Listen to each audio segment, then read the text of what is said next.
നഗരത്തിന്റെ തിരക്കുകളിൽ നിന്ന് മാറി ഒരിടത്തായിരുന്നു സ്നേഹതീരം എന്ന ആ പഴയ അനാഥാലയം. അവിടെയുള്ള 20ഓളം കുട്ടികൾക്ക് അന്ന് പുതിയൊരു അതിഥിയെത്തി അഞ്ജലി. വെള്ള യൂണിഫോമിട്ട ഒരു നേഴ്സ് എന്നതിലുപരി ആ കെട്ടിടത്തിന്റെ ചുവരുകൾക്കുള്ളിൽ തളച്ചിടപ്പെട്ട കുരുന്നുകളുടെ പ്രിയപ്പെട്ട അഞ്ജുചേച്ചിയായി അവൾ മാറി. മരുന്നിനേക്കാൾ കൂടുതൽ അവൾ അവർക്ക് കഥകളും പാട്ടുകളും നൽകി.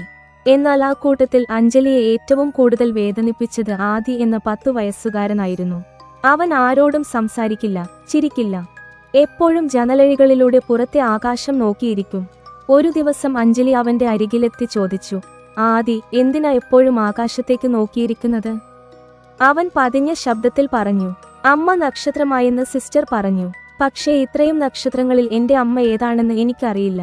അതുകൊണ്ട് ഞാൻ എല്ലാവരെയും നോക്കും. അഞ്ജലിയുടെ ഉള്ളിലൊരു വിങ്ങൽ പടർന്നു. അവൾ അവനെ ചേർത്തുപിടിച്ചു പറഞ്ഞു, ഇന്നു മുതൽ ആദി നോക്കുന്ന ഏറ്റവും തെളിച്ചമുള്ള നക്ഷത്രം നിന്റെ അമ്മയായിരിക്കും.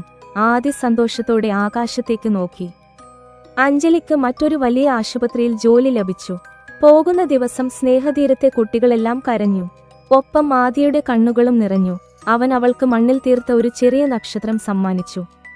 ഇത് ചേച്ചിക്കുള്ളതാണ്, മറക്കരുത്, അവൻ പറഞ്ഞു. സ്നേഹത്തോടെ യാത്രയാക്കി. വർഷങ്ങൾ കടന്നുപോയി. അഞ്ജലി ആ നഗരത്തിലെ ഒരു സൂപ്പർ സ്പെഷ്യാലിറ്റി ഹോസ്പിറ്റലിലെ ഹെഡ് നഴ്സായി. ഒരു രാത്രിയിൽ ഒരു വലിയ അപകടത്തിൽപ്പെട്ട യുവാവിനെ തീവ്രപരിചരണ വിഭാഗത്തിൽ പ്രവേശിപ്പിച്ചു. അവന്റെ ബോധം മറഞ്ഞിരുന്നു. നില അതീവ ഗുരുതരമായിരുന്നു. രാത്രി ഡ്യൂട്ടിക്കിടെ അഞ്ജലി ആ യുവാവിന്റെ ഫയൽ ഡീറ്റെയിൽഡ് ആയി ചെക്ക് ചെയ്തു. അവളുടെ കൈകൾ വിറച്ചു. അത് ആദി തന്നെയായിരുന്നു. ദിവസങ്ങളോളം അഞ്ജലി അവനെ പരിചരിച്ചു.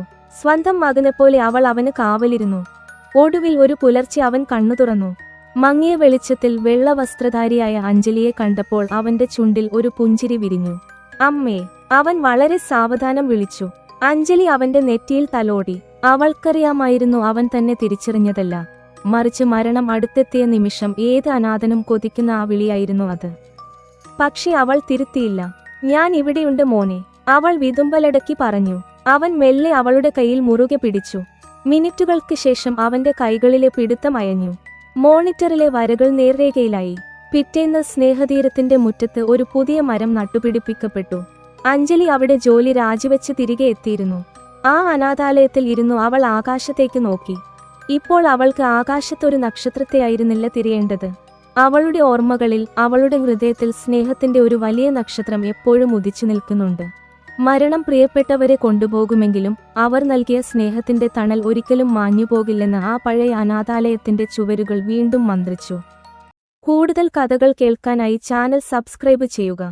നിങ്ങൾക്കും കമന്റ് ബോക്സിൽ അനുഭവങ്ങൾ പങ്കുവെക്കാം. ശുഭദിനം.